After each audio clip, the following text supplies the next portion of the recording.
Thank you for joining us around the fire.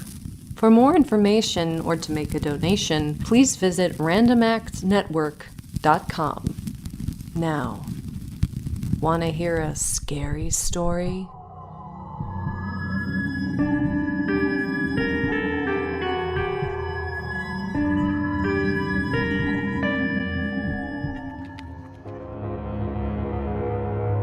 Jack and Emily, a brother and sister, both in their early 20s, were on their way to visit their grandmother. It was supposed to be a simple trip, an afternoon drive through the countryside, but Jack had insisted on taking a shortcut through the woods. Emily, always the more cautious of the two, reluctantly agreed. The road soon turned narrow and winding, flanked by dense trees that twisted and stretched closer and closer. The sun vanished behind the crooked branches above, and with it any sense of direction. The siblings drove on in uneasy silence, neither one willing to admit just how anxious they felt. "Jack, I think we're lost," Emily eventually said, her voice trembling. "The road only goes one way or the other," Jack replied with annoyance. "Time's just passing slowly because it all looks the same." "I guess," Emily replied softly. "Don't worry. We'll find our way," Jack replied, though he didn't sound convinced. Hours passed as their car continued on through a maze of trees. The plans to visit their grandmother now seemed like a vague memory, and the fuel gauge was getting dangerously close to empty. Just as panic began to set in, they spotted a dim light through the fog. As they got closer, they could make out the bold neon letters of a quaint diner sign. "Hot to go," it read. "Home-cooked meals fast." Beside the diner entrance was a pair of gas pumps below a no self-serve sign. The structure looked completely out of place, but desperation led them to the door, and as they entered, a bell tinkled softly. The interior was inviting, filled with the comforting, nostalgic smells of savory meats, warm, fresh bread, and sugary sweets. An old woman stood behind the counter, her eyes twinkling with that strange familiarity that provides instant relief. "Welcome, dears," she said with a kind smile. "You must be hungry." Her voice was soothing like a lullaby. Jack and Emily nodded, their stomachs rumbling. The woman who introduced herself as Greta led them to a booth and handed them menus. "I'll fix a couple suppers to go, but won't you join me for a bite before I fill your tank?" she asked. "Fuel up while you fuel up." "I just finished a pot of my most famous stew. It's the house special." The siblings, famished and tired, agreed. They watched as the woman stepped behind the counter where a massive vat of stew boiled over a small fire. With a cheerful smile, Greta ladled a large helping for each of the siblings and returned to the table in a cloud of steam. The aroma was intoxicating, a mix of fragrant spices that made their mouths water. Chopped vegetables and heavy chunks of meat danced in the thick and bubbling red broth. Jack took the first bite and couldn't help but groan with pleasure. "Holy cow," he said, shoveling more into his mouth. "This is amazing." Emily followed suit and nearly danced in her seat as the flavors exploded across her tongue. Somehow sweet, savory, and spicy all at once, but not overwhelming. Neither of them normally cared for spicy foods, but Greta's stew was intoxicating. They ate ravenously, their hunger growing with each bite. The more they ate, the more they wanted. The broth coated their mouths, lubricating their throats, a greasy, slick sensation that left them both craving and repulsed. They couldn't stop, their hands mechanically scooping chunks of tender meat and soft vegetables and tearing into the bread, soaking it in the broth to make swallowing easier. Before long, their limbs felt heavy. Their heads began to swim. The diner seemed to shift and pulse around them, like a hidden heartbeat in the walls. Colors blurred and sharpened around them, the lights coming in and out of focus, like the air above was filled with shooting stars. Jack's tongue felt almost too thick to speak. I don't feel so good. He slurred. Emily nodded, her eyes wide with fear. But they couldn't stop. They continued painfully shoveling spoonfuls of stew into their mouths as Greta appeared with a fresh pot and loaf of bread. They ate and ate, chewing and swallowing, gulping and nearly choking. And with every bite, they felt more and more energy draining from their bodies. When Greta returned with yet another helping for each of them, the siblings noticed that the old woman was looking much more youthful now. Her wrinkles had been smoothed away, and the color of her hair emboldened. Even the diner itself seemed to be transforming around them into something newer, cleaner. Jack and Emily exchanged a dazed glance as creeping horror settled in. And Emily tried her best to push the bowl away. But it was like the spoon was glued to her hand. Jack tried to stand, but his butt wouldn't budge from the bench below. Oh, you can't leave yet, my dears. Greta grinned widely, her eyes sparkling like the lights around her. You haven't finished your supper. It seemed impossible. But as the siblings consumed the stew consumed the siblings, stealing away their youth with every slurp and swallow. Greta was even younger looking now, barely older than the pair of siblings themselves. But now, Jack and Emily looked much older than they were, with gaunt, leathering skin and sunken eyes.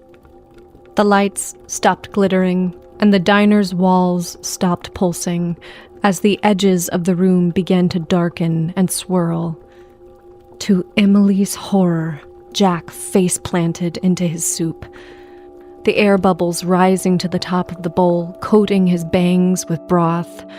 Her brother twitched in his seat, but he couldn't raise his head from the bowl. He was too weak. His entire body was lead, unable to support the heavy boulder that was now his head. In a matter of seconds, he would drown. Using every ounce of energy she had, Emily threw herself forward, freeing Jack from certain death and knocking both bowls to the floor where the stew splashed everywhere. The broth sizzled and burned through the linoleum like acid, emitting a horrible stench of decay. And Greta screamed as if her own body was being burned. You ungrateful brats. She hissed, advancing on them.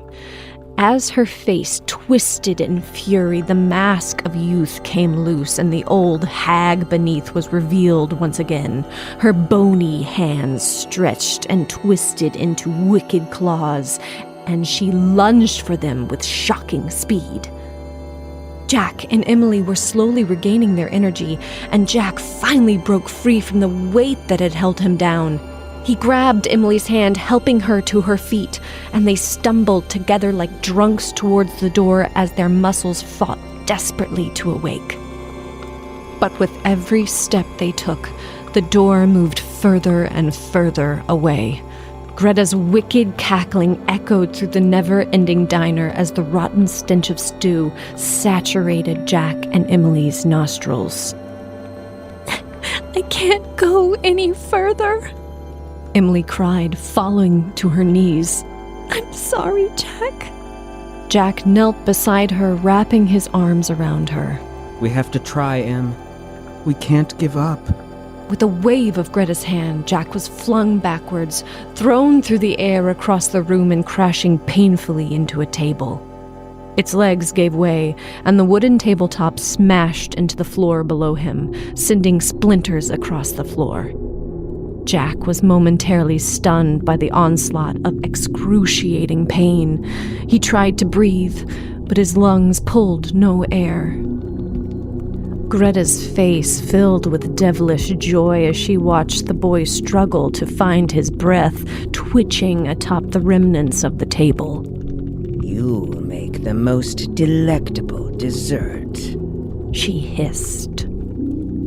But Emily appeared right behind the woman, swinging a chair with all of her might and shattering it against Greta's back, who shrieked in agony, whipping around. You little bitch, she bellowed. Utterly enraged, Greta closed in on Emily, who had accidentally backed herself into a corner. Jack was still struggling to pull himself up from the floor. She had to think of something. Stay away, Emily cried, pulling the necklace from beneath her shirt. It was her grandmother's pendant, a small, pure silver charm that supposedly provided luck and protection, and though she didn't really believe in that stuff, she always felt better when she wore it. Greta hissed like a snake, recoiling. Behind her, Jack slowly and silently crawled towards the counter. You're powerless against the symbol of love and protection, Emily cried. But Greta burst into a fit of cackling laughter. You think I give two shits about your dime store trinket? She got closer and closer. Her crooked, sharp nails extended for Emily's face.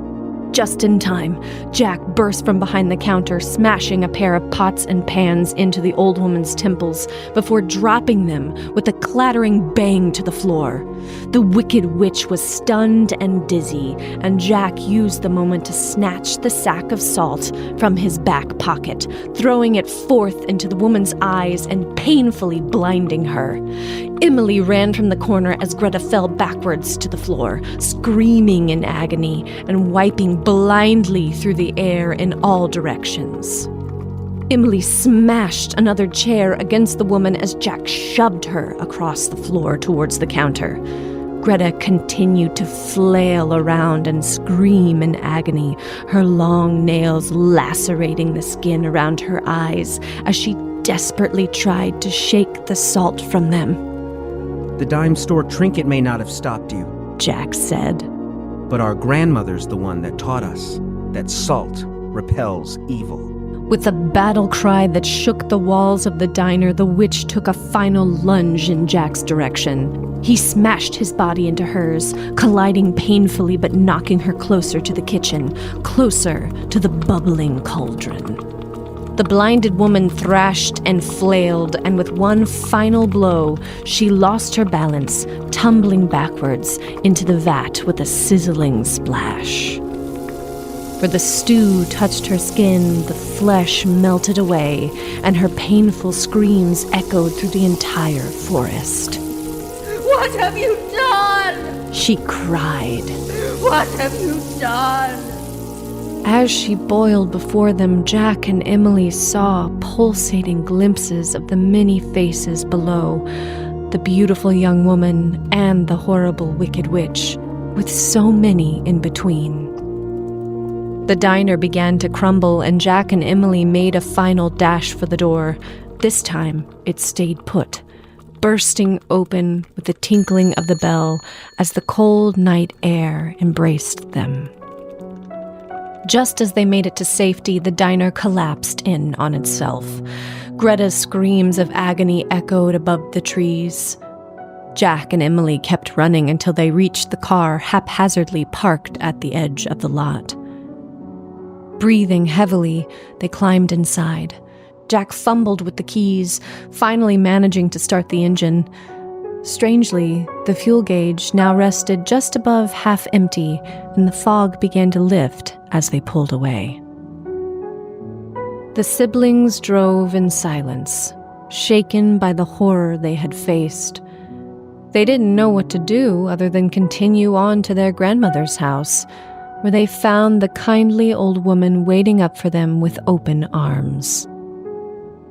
The pair didn't want to worry her, though, at least not so late at night, so they explained away their extended delay as a mistaken wrong turn that got them lost.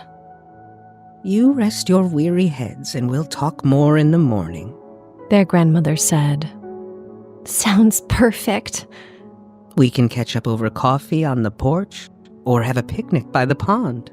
She was so excited to see her grandchildren, and they were happier to see her than she could possibly know. You two just think about what you'd like to eat, she said, and I'll make us something hot to go. Jack and Emily looked at each other, terror-struck by the familiar phrase. Then Emily shook the fear off and smiled back at her grandmother. As long as there's not any stew,